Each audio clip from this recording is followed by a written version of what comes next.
This is the multiple award-winning GardenDC podcast, the podcast about everything gardening in the Washington, D.C. and Mid-Atlantic region.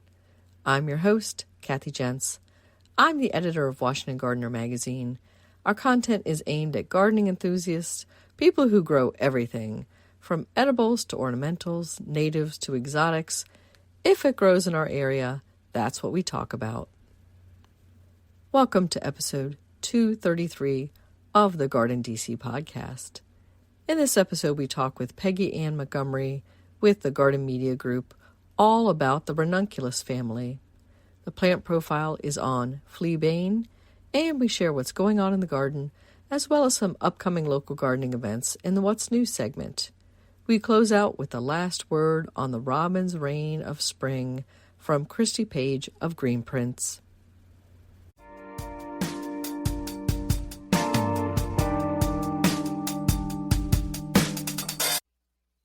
This episode, we're joined by Peggy Ann Montgomery with Garden Media Group, and we're going to talk about all things in the Buttercup family. Welcome, Peggy Ann. Hello, Kathy. Thank you so much for having me on. Great to have you on. And before we get into the Buttercup or Ranunculaceae Latin family, we're going to talk a little bit about you, Peggy Ann. And first, were you born with chlorophyll in your veins and a green thumb? Oh, you know what? I think I might have gotten a little bit of that. My mom was a gardener and her dad, my grandpa, was a great gardener. So I grew up always with flowers around me. And I think I always had a real sense of how beautiful they were. And when I was a little girl, I think I was like 7 or 8. I think I must have been. I won a little garden contest. So I think it's kind of always been in me, even though I didn't originally go to university to study horticulture. Horticulture was kind of my second. And what did you study?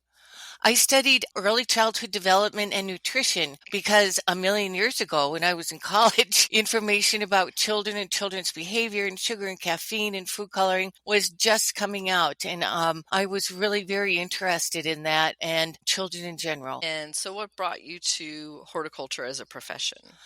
Well, it was funny. I had studied for 4 years at the University of Minnesota. And because one of my degrees was in science, I also needed to speak German. And so I thought I would go to Germany for a year and learn German and come back and test out of that and then do my residency at a hospital.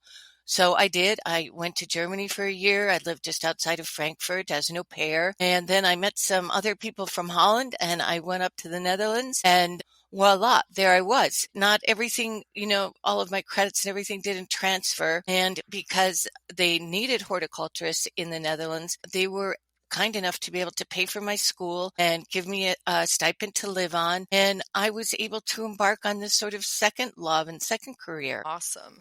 And so let's talk a little bit about your partner in crime, I'm going to call him, because he has been a past guest on the GardenDC podcast as well, and that's Dan Benarsic. Yeah, that's my guy. We are really lucky to be living this life and loving the same things. And we remarkably had so many of the same friends already from being in the business and being part of the Garden Writers organization. It's just kind of flowed so naturally that there's actually like no break in between our public and our private lives. It's kind of all one big happy thing. I think I've known Dan for many years through GardenCom or Garden Writers Association as it used to be known by, and yourself. And I saw your relationship blossom, I think in Portland, and then you are now together. And I've had the pleasure of visiting your home garden that you both share, and maybe tell listeners a little bit about where that is located, what are the growing conditions, and what that garden is like. Okay. Well, Dan and I live in North Wilmington in Delaware, and we live in a really quiet neighborhood. It was built in the 1950s, and it's kind of a cul-de-sac neighborhood, so people that don't live here don't come through, so it's very quiet, and we're fortunate enough to have a lot of mature trees in this neighborhood. So we have great horned owls and red-shouldered hawks and fox and all kinds of wildlife. And Dan and I have the smallest house, I think, with the biggest garden, which is exactly how it should be. And so we have about an acre. We have a small garden in the front yard, and most of it is in the back. And it's kind of a series of different rooms where we like to be at different times of the year and different times of the day. You know, we have lots of friends in our business and we love to be with our friends and entertain. And so it was kind of built for parties. It's really great for that. Mm-hmm. And listeners, Peggy Ann is being extremely modest because their garden has been featured in the American Root book and I think in some other publications as well. And you've also had garden tours come by. Yeah, that's very sweet of you to say. Yeah, we were in Kelly Norris's book too. And, you know, to have your peers recognize you in that way is a very great honor. Dan and I never built this garden to have it be a show garden, but people started asking, and it's almost always for charity. And so we just started saying, yes, of course, we'd like to support any charity and any gardening groups and things like that. And it's also really special. You know, the people that come to visit, we've never had one guest that wasn't anything but gracious and appreciative. Plant people are great people. I say that all the time. So we did that. We had the garden open for about 15 years, and starting this year, actually, we're not opening it up because Dan and I are both 62 this spring, and we're going to start to simplify things a little bit.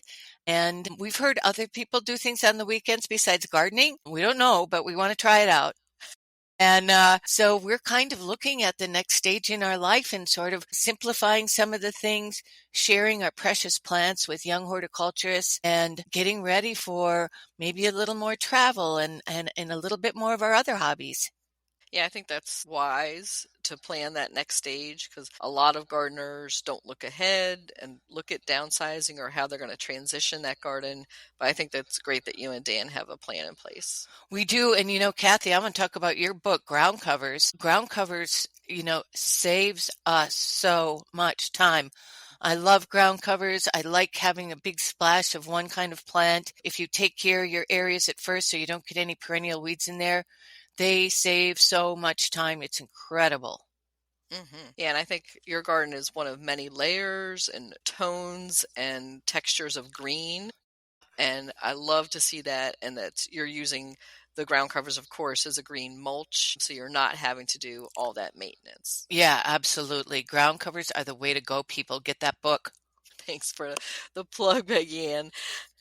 All right, let's talk a little bit about the Buttercup family, Ranunculaceae. Ranunculus family. Ranunculus, a little bit easier to say. So there is some stigma attached to the Buttercup family, so we'll get into that. But first, I wanted to ask you, Peggy Ann, your childhood memories of buttercups. So that's so funny. I know that some people did the buttercups under your chin, you know, and if it would turn yellow, but in Minnesota where I'm from, we did that with dandelions. And if you put a dandelion under your chin, it was yellow. It meant you liked butter.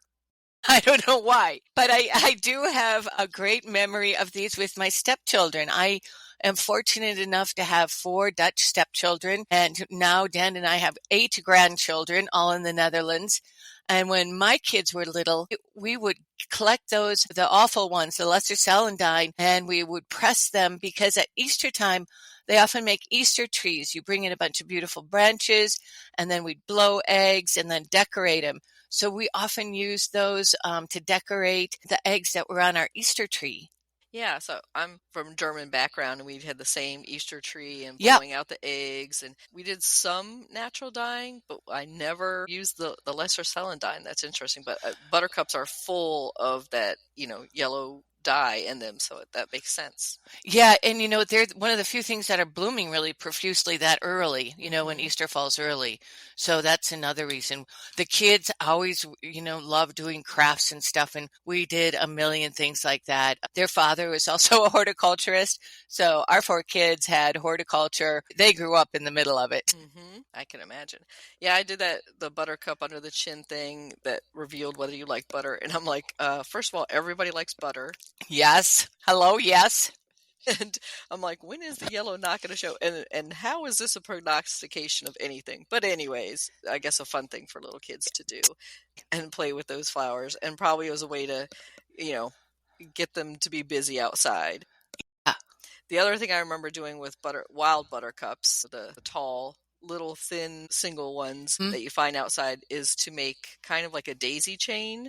Oh, little necklaces, or the stems are very thin and, unlike dandelions, a little bit easier to work with and tie. yep, that's true. And, in Holland, there's some wild buttercups, not the lesser celandine, but some very attractive ones. And they were really good at letting the wildflowers along the canals grow and then cutting them back at a specific time after the flowering was over, let them, come down, dry, drop their seed, and then there'd be another show. They were really good about encouraging wildflowers all over the place. Yeah, it's great to hear. And so the Ranunculaceae family is over 2,000 known species of flowering plants, 43 genera distributed worldwide. So there are some native members of that family. But since you did bring up the lesser celandine, which is now Ficaria verna, it's changed its Latin name. We do need to address that. I hardly know what to say. It is not a weed that we have, luckily, but we have ornithogalum that comes up as thick as grass. So I feel for everybody that does have it. It is very difficult to get rid of by any ordinary means. Digging is arduous, but it will work. Moving, is always an option. If you've got a lot of it, it can be nasty, I know. And I don't know of any real natural ways to get rid of it except digging. Correct. Yeah, they've done a lot of research in our local park system, and because it is rampant in some park areas, especially along stream bed valleys, that's when you'll see just huge swaths of it. So, first of all, don't dig a section and bring it home because you think it's pretty. Don't. I've seen people do that, or they mistake it for something else, because there are a lot of lookalikes for lesser celandines. We'll go into some of those lookalikes, but in all the research, they did smothering and several other types of lesser non-chemical means, and the only thing they could find that actually works is hand painting with like a foam paintbrush glyphosate on the leaves as they're in the growth phase, and then that takes it down to the roots and kills the plant. None of us like to use those type of harsh chemicals, especially in a stream valley situation, but that's the only thing that, aside from getting the backhoe, as you say, digging that whole thing out and removing it and not putting it back into yard waste or into the stream where it would get back into somebody's house if it was like mulched or, processed. You're exactly right. And I don't want to encourage people to use glyphosate, but it is the only thing that works besides hand digging. And like I say, I feel for people. Our ornithogalum is a real problem. And, luckily that kind of comes up, blooms, has its heyday, and it's usually gone before the end of May. So I'm lucky there. But yeah, those invasives can be pretty awful. So let's turn to the good guys now that we dealt with that bad guy. So one of the lookalikes that I love is in the buttercup family, and that's Aranthus and a winter aconite. Sometimes it's called winter hellebore, which I think is a very weird name. Or winters. Yeah, because I'm like, hellebore is already a winter plant. It's native to southern Europe, East Asia, and some parts of Japan. The big difference you can know about it, if you were wondering, is this lesser celandine or is this the Aranthus, is it kind of has that Elizabethan collar right under the yellow buttercup flower. Right. The foliage is not at all alike. Not at all. But if you see yellow and green in a big swath, you might panic, but it's Aranthus if it has that collar, that frill right there under the flower. And it's not as fast spreading, of course, as the lesser celandine. That would be your other clue. Yes, that's true. And right now we have thousands of them blooming all over the place. They're in the bulb lawn, in the front yard. They're in the meadow. They're, in the side of the driveway, in the pollinator area. I adore them. They come up really early. They flower with such a bright yellow, clear sunshine color. It's just like, it's hopeful. The first flowers of spring for me are just like a drug. It's just like, all right, here we go. Spring's coming. And they do, if you like them, and they're not bothering me under trees or shrubs or anything, let them go. They will spread. I have also been known to collect the seed from them and spread it around myself. And as far as bulbs go, they will turn into a bulb and flower fairly quickly. 3 years, from seed, you'll probably get a flower. And that's record time.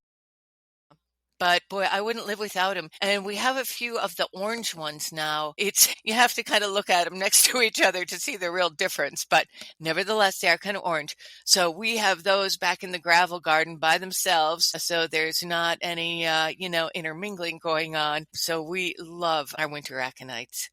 Mm-hmm. Yeah, and they're pretty shallow rooted, Yep. pretty easy to dig and move around or give as a pass along plant. And they're very much ephemeral. Like, yeah, they come up, they bloom for a couple weeks. You have the foliage maybe lasting a couple more weeks after that, and right. then it's just gone. Totally gone. Mm-hmm. I have a big place under a dawn redwood that I have Hackanachoa in, but right now it's like solid winter aconites, and then it's just gone, and then the Hackanachoa comes up, and you would never know they were there. I like that. Yeah, I could see transitioning to maybe even like Virginia bluebells might be a next layer in there, but yeah, you could do several different layers. Yeah, we have plenty of bluebells around too. I think they are gorgeous. So similar to the winter aconite is Adonis, and there's also known as pheasant's eye. It has a couple different common names. It's in the crowfoot family, which of course is the Ranunculaceae. It's native to Europe and Asia again. It's one of those little ephemeral rock garden plants, and it's not inexpensive, Peggy Ann.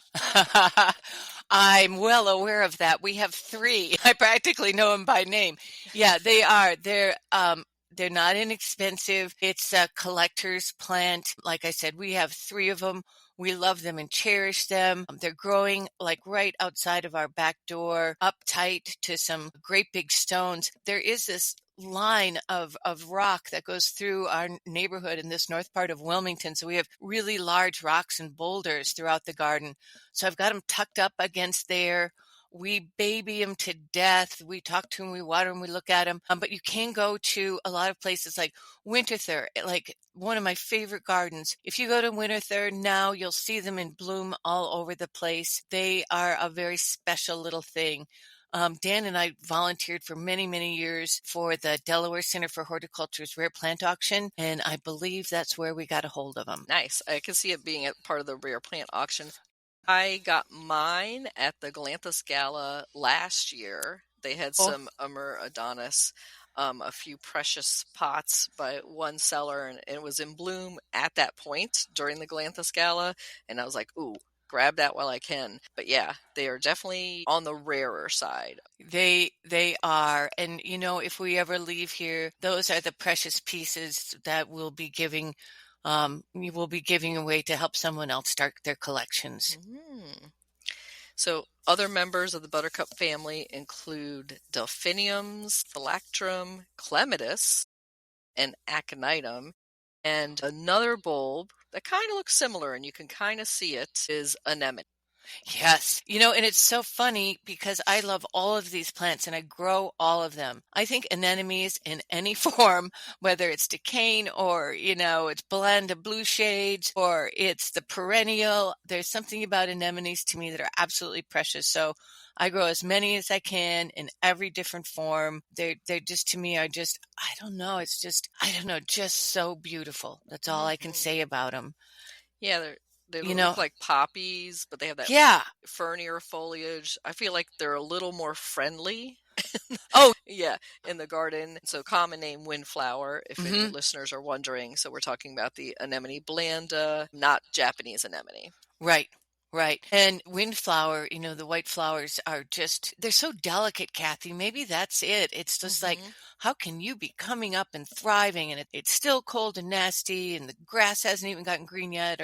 But they're just amazing. They're so strong. And do you find them fairly easy to grow, Peggy Ann? Because I have not had that great of luck. Like one year I had one good grouping and they have not come back for me. That's a really good thing that you say. I actually did fairly well with them in Minnesota. They did well in my Dutch garden, and they have not wanted to live here, and they have meandered from where I put them about 2 feet away into a spot that they do like. So, and it's kind of on a secluded path that we don't walk on very much, and so I just let them do whatever they want. Yeah, and I actually have seen a neighbor about 5 blocks away from me had a whole front yard of windflowers, and they just naturalized that way. And I was just amazed. And I know they do nothing else. They just mow their lawn the rest of the year. So they just inherited this crop. And I think it's because it's kind of sloped. Like it's a gradual slope down, and at some point somebody planted a few, and so they have a nice little lawn going of those. Oh, Kath, I want a picture of that. Awesome. I'll try to share that on Instagram if I can walk by in the next couple of weeks when it happens again. That will be a really nice one. It is mainly blues, a little bit of whites, but mainly the, different shades of the blues. But that one's a cool one. So let's talk about Persian buttercup. And the most famous, I think, of the ranunculus family, because that has been declared bulb of the year. That's right. I am really fortunate because of my Dutch background and having lived in the Netherlands for 15 years. I work with an organization called Dutch Royal Anthos.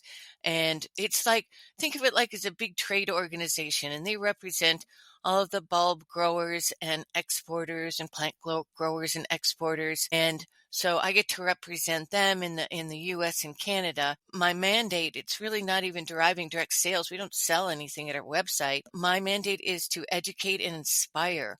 How lucky am I?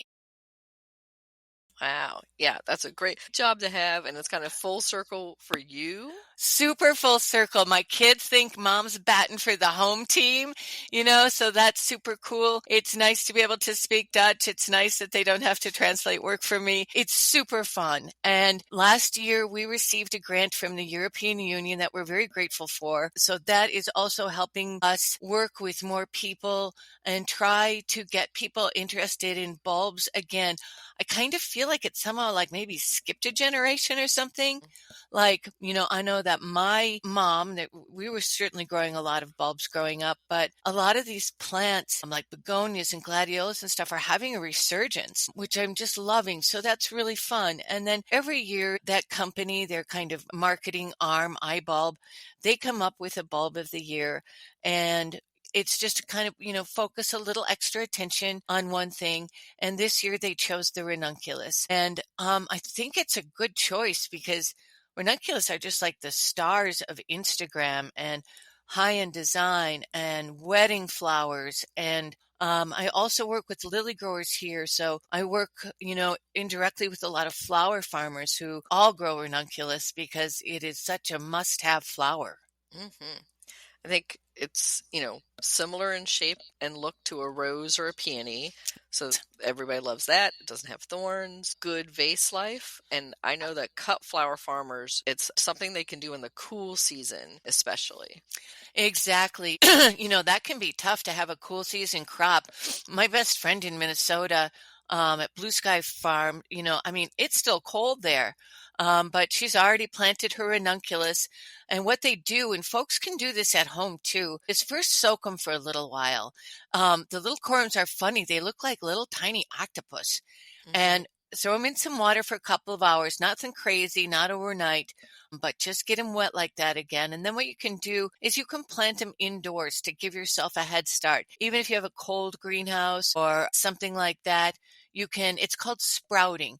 And it kind of can get you going and get you started a little early. So I know that's what the flower farmers do. They are sprouting them in plug trays to get them going early.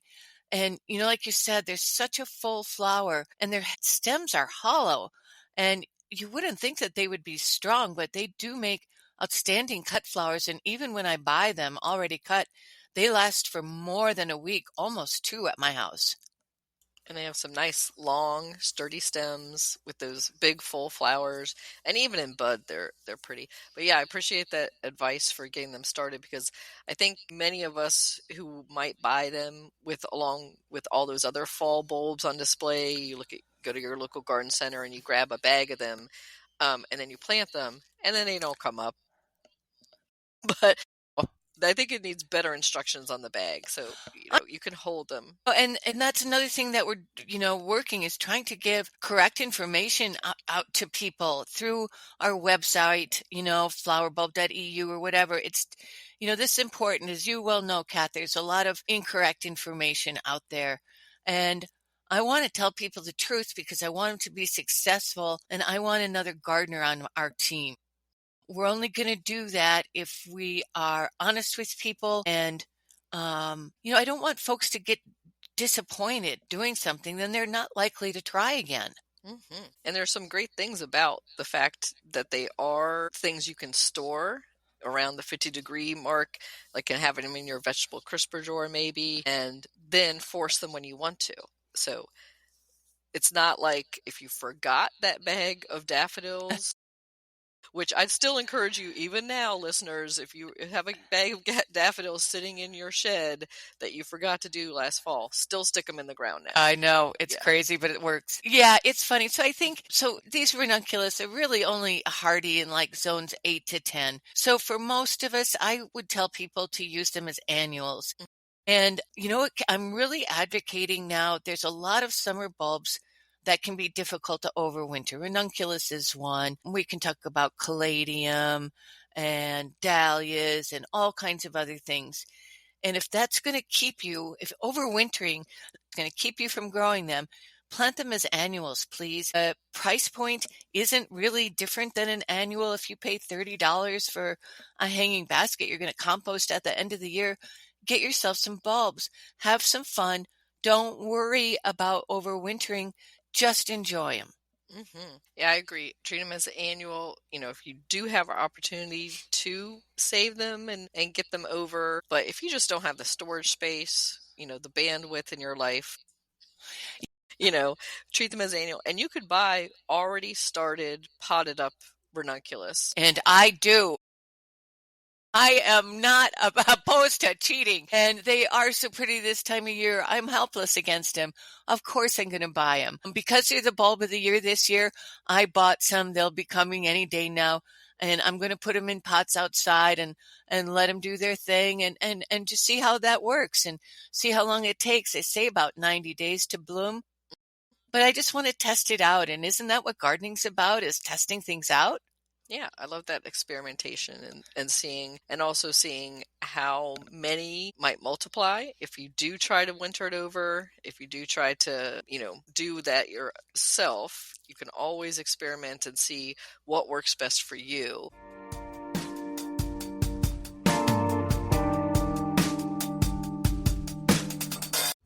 GardenDC will be back after this short break. Get low-maintenance alternatives to lawns with Ground Cover Revolution by Kathy Jentz. Reducing the lawn is among the biggest trends in homeownership, with an endless stream of homeowners looking for an eco-friendly alternative to a traditional turfgrass lawn. In the last few years alone, over 23 million Americans converted part of the lawn to a natural landscape, and now they're looking to do even more. The biggest challenge to adopting this new ideal of the perfect lawn? Knowing how and when to replace your turf and which plants are the best ones for the job. Ground Cover Revolution is here with all the answers you need, and some you didn't even know you needed. Included are 40 in-depth profiles of plants that are perfect choices for replacing a grass lawn. There are options for sun, for shade, for dry and wet sites, and for various climates around the globe. There are choices that bloom, options that are evergreen, and selections that are deer-resistant. Kathy Jentz has also included an incredibly useful chart that gives you all the specifics on each of the 40 choices for quick reference and to make your ground cover selection process even easier. Whether you want to replace the entire lawn or just reduce the amount of land dedicated to turf, Ground Cover Revolution will help you usher in a new and improved idea of what a beautiful lawn should be. Ground Cover Revolution is available now wherever you buy books, including Amazon.com and Bookshop.org.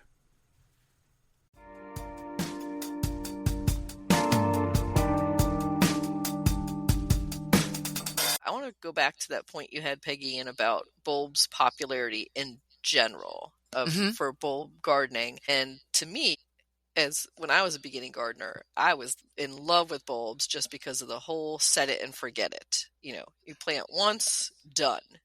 So I was like, who doesn't love this? And then you get rewarded year after year. My, tete-a-tete daffodils are blooming up a storm right now and coming back more than ever.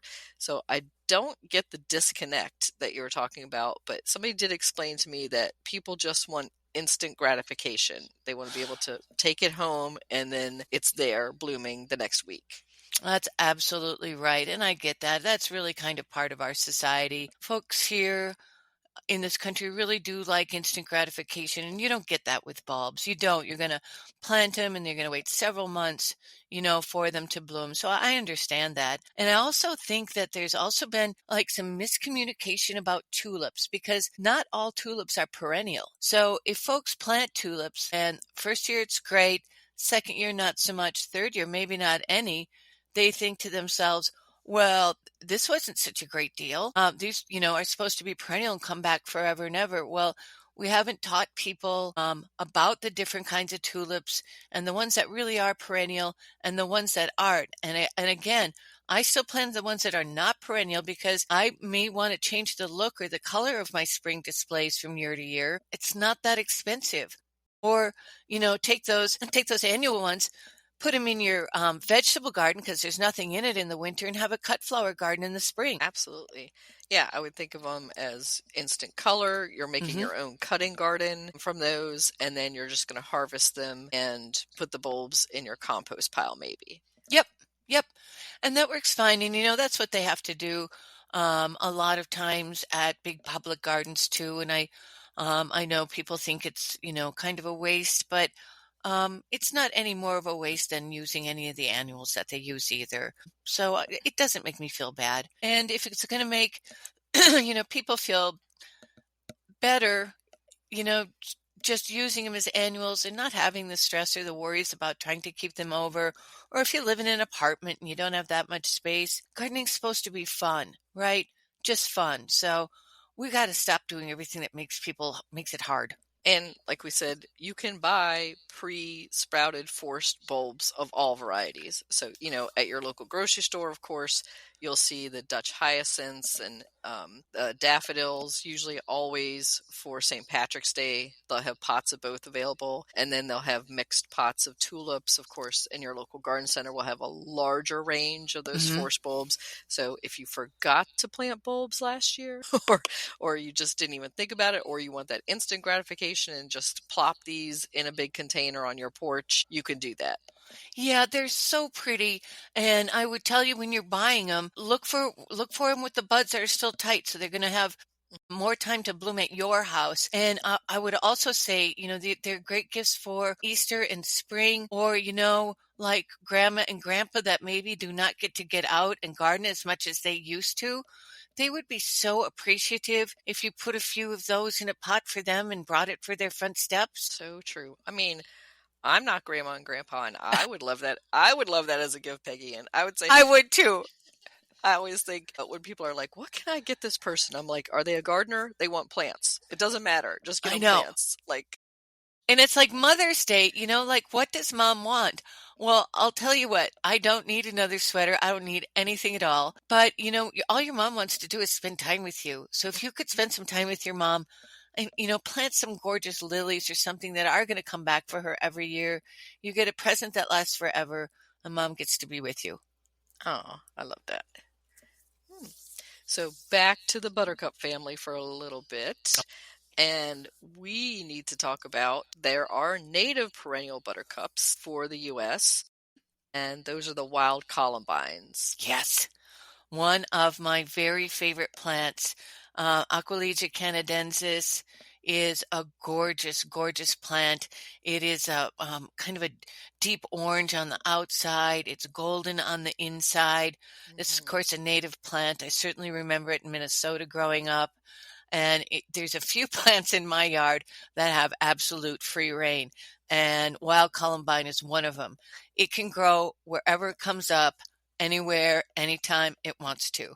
That's the end.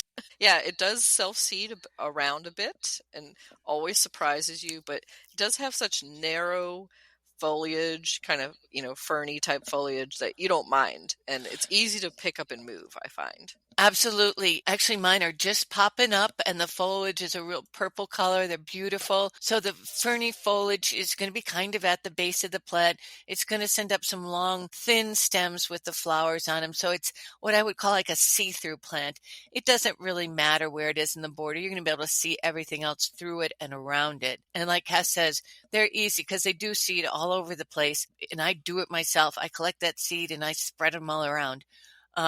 They're super easy to pick up and move to a place where you might like them better or where they'll be safer. Yeah, and I do love some of the cultivars. I like the whites and kind of the pinky purples. Those are really pretty in the garden. There is, and I have one that, I do. They're very far away from my wild columbine because I really don't want them to mix. But some of the ones, the yellows, they're just breathtaking. They're like bigger and better versions of wild columbine. The wild columbine is still my favorite, but I am in awe of all the cultivars. Yeah, and you were mentioning that they might mix, so that might change some of the coloring. Mm-hmm. Yeah, they're promiscuous. I think because I have some that are coming back every year and they do mix around. I've got pinks and blues and yeah, they mess around. Yeah, I would say prolific and promiscuous are good descriptions of a lot of the ranunculus family, not just the columbines. So there are other native ranunculus to eastern North America. In particular, there's the fascularius, the early buttercup. There is a tall meadow buttercup. That's native to Eurasia, and that's kind of come over here. There's Hespidus, a swamp buttercup. That's native to eastern North American wetlands, as you could tell by the name swamp buttercup. And of course, there's occidentalis. There's a western buttercup that's western North America, which, they all have the classic buttercup look to them, but different heights and different situations where they might grow in. Right, and that's where the name comes in. I know you know this, Kath, from the rana is frog or little frog, because most people in the Ranunculaceae family like to be near water. They don't want to have like soaking wet soil, but they like being near water. So that's the little frog is kind of a nod to that they kind of all like that situation. And in a lot of places, and of course, there's much better behaved buttercups in Europe where they grow in meadows and they look very charming. But yeah, it's a giant, what is it? 43 genera, you said, distributed worldwide. That's insane. Mm-hmm. And one of the not so great names, I love Little Frog, that's a great name for the family, is cursed crowfoot. And we mentioned crowfoot before, but cursed because most all of them have some type of like toxic substance in them. Yes, and it's really good that you should point that out. And although I have never eaten one, I have heard that it's really bitter, that their foliage is a very bitter taste. And I think that is probably to ward off animals from eating it. So hopefully if you're growing them and you have pets, it's good to be aware. I think if they did take a bite, they wouldn't like it, but everybody in the buttercup family is poisonous. Now, I have had cats my whole life, and I have never had a cat, and I've been growing this my whole life. I've never had a cat get sick from one, or lilies for that matter, but everybody should be aware of it. And my skin is not sensitive to it, but there are people, if they get that little milky sap on their skin, might get a little rash. So you watch out for that. I'm not particularly reactive. Yeah, I'd say gloves when you're cutting them, especially if you're going to do a mass of ranunculus, the Persian buttercup, like arranging them, I would wear gloves just because the sap might be an irritant, as you said. Plus, I'm trying to teach myself to wear gloves all the time. I feel like I feel things better without them, but my nails are so terrible. I mean, awful. So I'm trying to teach myself to wear gloves all the time. Yep. But I do think that having that anemonal, that acid in them, makes them deer resistant and critter resistant to an extent. They might take one bite, as you said, like your pet dog might take one bite, spit it out. Yep. Not good, very bitter. So that's also probably why Lesser Celandine is having such a good run. Yeah, I think you're exactly right there. It doesn't have, there's nothing naturally here that would fight it or outcompete it. Nothing palatable about it. So nothing that, there's some invasives we can eat like garlic mustard, but nope, not this one. Don't even try it. So, how can our listeners contact you to find out more? Well, I'd love you to come to some of our social channels. We're on Facebook at flowerbulbs.com and Insta at flowerbulbs, and it's spelled out DOT.com. And if you have a question or anything like that, it's not some stranger that's going to answer you. It's going to be me. I like to answer those questions, and I look at it every day. So please reach out. If you have any questions, if there's anything you want to know about bulbs, we would love to help. Take a look. We try to do contests and things to get people involved and share their garden experiences with us and do some giveaways. So, we can help other people have a little fun day and maybe win a gift certificate or something like that. But please reach out to me. I would love to visit with you, and anything you want to know about bulbs but we're afraid to ask, I'm your girl. Awesome. So we'll try to put show notes links to those channels, and definitely follow Peggy Ann and the Flower Bulbs across all social media that they're at. And before I let you go, Peggy Ann, I want to talk a little bit about your favorite bulbs. So could be in the Buttercup family, could be completely outside of it. Boy, that's a rotten question. That is so tough because like I said, the early ones mean a lot. When the winter aconites and the snowdrops are up, I'm madly in love with them. My little Iris reticulata, just started flowering about 3 days ago. And I will lay on the ground to look at those. They're so beautiful. I love every early one, every ephemeral. I'm really taken with lilies. I think lilies are gorgeous. I grow a lot. I want more. It might be easier to ask me what I don't love. I have a bulb lawn in my front yard, and I love that because it's coming up now and it's going to flower for months before we mow the grass. And I have a little species tulip in there that is perennial, Tulipa sylvestris. That's the woodland tulip. And I'll tell you what, Kath, when those bloom, it's just the fragrance just knocks you out. It's this beautiful smaller tulip that I just love. But I love every daffodil, and grape hyacinths are so precious. And if you make a little bouquet, they last forever in the vase. I can't pick one. I just can't. Yeah, that was a little bit unfair. Yeah, I think there's not too many bulbs that I just don't flat out love. I'm going to say Fritillaria. It's not my favorite as far as having in a vase near me, or, because it kind of has an off spell to me. But otherwise, I think it's a beautiful flower. That would be maybe the bottom on my list if I was going to have to say my least favorite. Do you have any horticultural heroes or heroines that you want to give a shout out to? Oh my gosh, so many. There was a woman called Mien Rausch, and she was a landscape designer in the Netherlands very early on when women were not in the field. When I started working for the city, there were no other women. So she was a real groundbreaker, like Gertrude Jekyll and many people like that paved the way for women. When I was young, there weren't women in the business, and it's been such a joy to watch that change over all the years I have been in this business. And now we have women in at every level. Kath, we've got people like you that are doing this great work and educating folks. Piet Oudhoff, I lived in the Netherlands when his first book came out, and I was really taken with that. I think of everybody in the business, Kath, all of our friends. I love all of them. That's the thing about this business, Kath, is it's the people. Plant people are good people, and we work in a field where everybody cares about each other and helps each other. Agreed. And, what's not to love, Peggy Ann? True. True. You're sharing flowers, you're sharing your passion. And so with that, I want to thank you so much for being part of the GardenDC podcast. Thank you so much for having me. It's a real honor.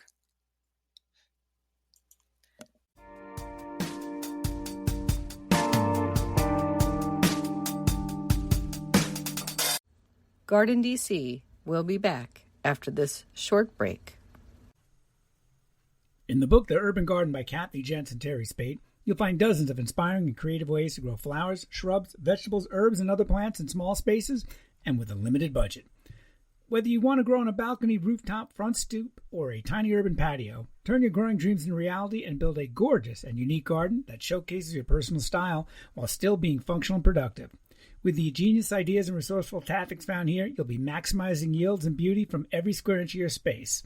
No matter what you grow, the 101 amazing growing ideas found in the urban garden will turn your tiny urban yard into a treasure trove of green you'll be proud to share with family and friends. Buy your copy today at your local retail bookseller or order it online now at Amazon.com or bookshop.org.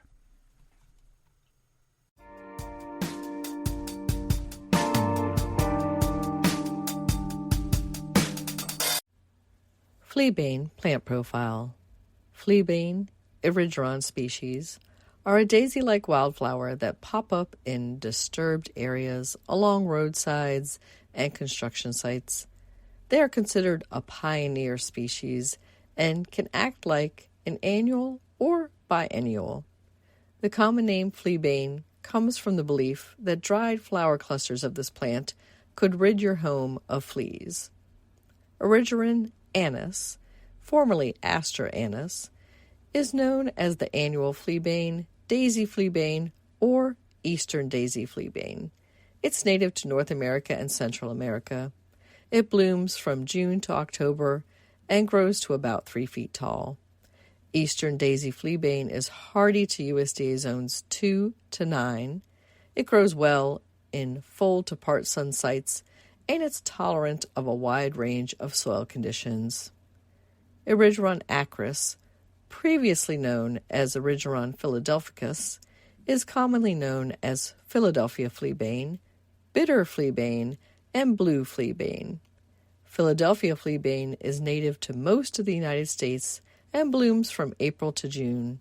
It's hardy to USDA zones 2 to 9.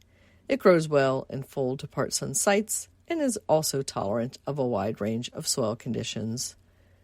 Erigeron pulchellus, known commonly as robin's plantain, is a biennial or short-lived perennial that's native to eastern and central United States. It has lavender blue to white flowers that bloom from April to June, and it's hardy to USDA zones 3 to 8. Fleabane flowers are pollinated by a variety of bees, as well as flies, wasps, small butterflies, and other insects. They are deer-resistant and drought-tolerant. Fleabane, you can grow that.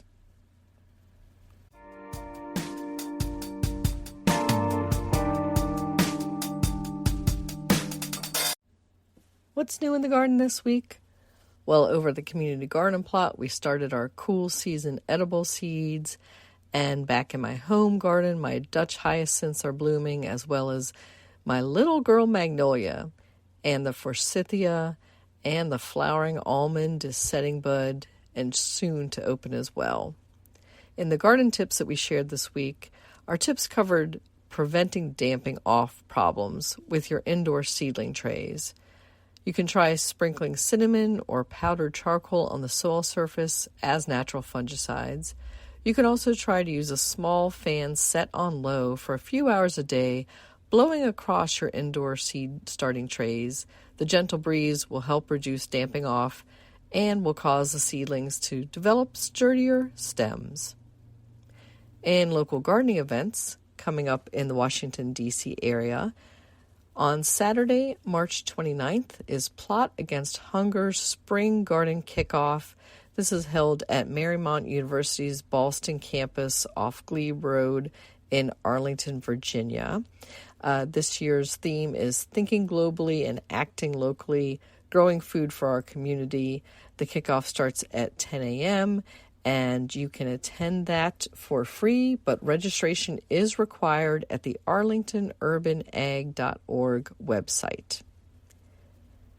Back again after a few years' absence is the Butterfly Experience at Brookside Gardens in Wheaton, Maryland. This returns starting April 10th. A dazzling display of live butterflies from North America, Costa Rica, Africa, and Asia await visitors at Brookside Gardens. Discover the fascinating biology of butterflies, the vital role they play in the healthy ecosystems, and how to ensure these beautiful insects thrive in our own gardens. That will be open daily from 10 to 4, and last tickets sold at $3.20 each day. You can go online to purchase the tickets at montgomeryparks.org. And looking ahead, the 27th annual herb and plant sale at the Franciscan Monastery in Washington, D.C. is taking place on Saturday, April 26th and Sunday, April 27th.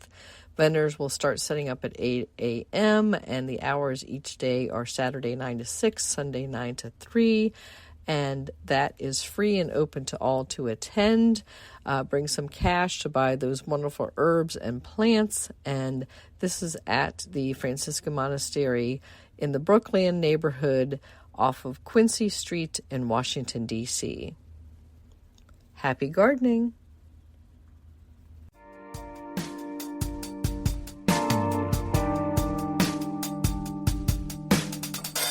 This is Christy Page with Green Prints, with The Robin's Reign of Spring in West Virginia, a story by Melanie Fields. Ah, the robins, with their puffed-out chests and adorable strut, embody the heralds of spring. But behind their charm lies a mischievous streak that tests the patience of even the most ardent admirer of the season's awakening. As they scour for plump garden worms, these avian bandits wreak havoc on my carefully tended garden beds, leaving behind a trail of spiraled holes amidst the layers of protective hay mulch. It's as if they're auditioning for a job in a local drilling company, exchanging their services for juicy worms while disregarding the sanctity of my garden soil. One particular encounter with a robin, however, shifted my perspective. During a visit to Nashville in April of 2018, I found myself inadvertently intruding upon a nesting robin as I opened the kitchen blinds. The sudden movement startled both of us, revealing a delicate nest cradling 4 vibrant blue eggs. Despite the initial shock, I found myself drawn to the intimate spectacle unfolding before me. Over the ensuing days, I became a silent observer to the intricate dance of parenthood as the robin couple tended to their brood. Witnessing the eggs hatch and the nestlings grow under the watchful eyes of their devoted parents stirred a newfound appreciation within me. The daily routine of feeding and nurturing, though challenging at times, offered glimpses of nature's resilience and beauty. And when the time came for the fledglings to leave the nest, a bittersweet emptiness lingered, a poignant reminder of the transient nature of life. Despite my lingering reservations about their antics in my garden, the experience softened my stance towards these feathered neighbors. Perhaps by sharing tales of their Tennessee cousins, I can bridge the gap between us, finding common ground amidst our differences. This has been The Last Word by Christy Page at greenprints.com.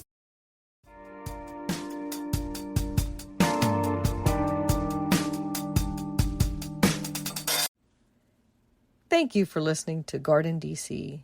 You can become a listener supporter for as little as 99 cents a month by going to the supporter link in our show notes or directly to podcasters.spotify.com/pod/show/GardenDC/support. Another way to support this podcast is to subscribe to our monthly digital publication, Washington Gardener Magazine. To do so, go to WashingtonGardener.com or WashingtonGardener.blogspot.com. You can find Washington Gardener on social media at WDC Gardener on Twitter or X, Instagram, and Pinterest, and on Facebook at Washington Gardener Magazine. And be sure to leave us a 5-star review on your favorite podcast platform. Please take a minute to share us on social media with #GardenDC so other gardeners can find us too.